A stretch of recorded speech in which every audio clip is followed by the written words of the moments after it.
શ્રીલંકાના પ્રમુખ અનુરા કુમારા દિસાનાયકા હાલમાં ભારતના પ્રવાસે છે. સોમવારે તેમણે પીએમ મોદી સાથે મુલાકાત કરી હતી. બંને દેશોના નેતાઓ વચ્ચેની વાતચીત દરમિયાન ઘણા મહત્વના નિર્ણયો લીધા હતા. બંને દેશોએ પોતાની ભાગીદારીને વિસ્તારવા માટે ભવિષ્યવાદી દ્રષ્ટિકોણ અપનાવ્યો છે.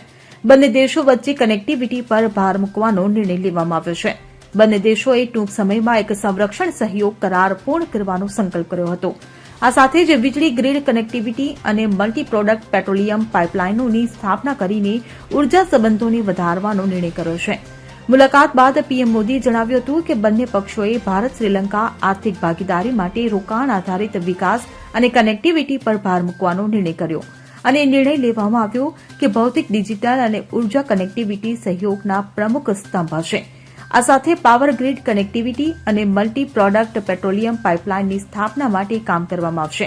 ભારત ટાપુ રાષ્ટ્રના પાવર પ્લાન્ટને લિક્વિફાઇડ નેચરલ ગેસ સપ્લાય કરશે તેમ પણ પીએમ મોદીએ જણાવ્યું હતું. Bureau report CN24 news. હવે જુઓ દેશ દુનિયાની તમામ ખબરો તમારી આંગળીના ટેરવે. ઉઠાવો મોબાઈલ અને Google Play Store પરથી ડાઉનલોડ કરો અમારી CN24 ન્યૂઝ મોબાઈલ એપ.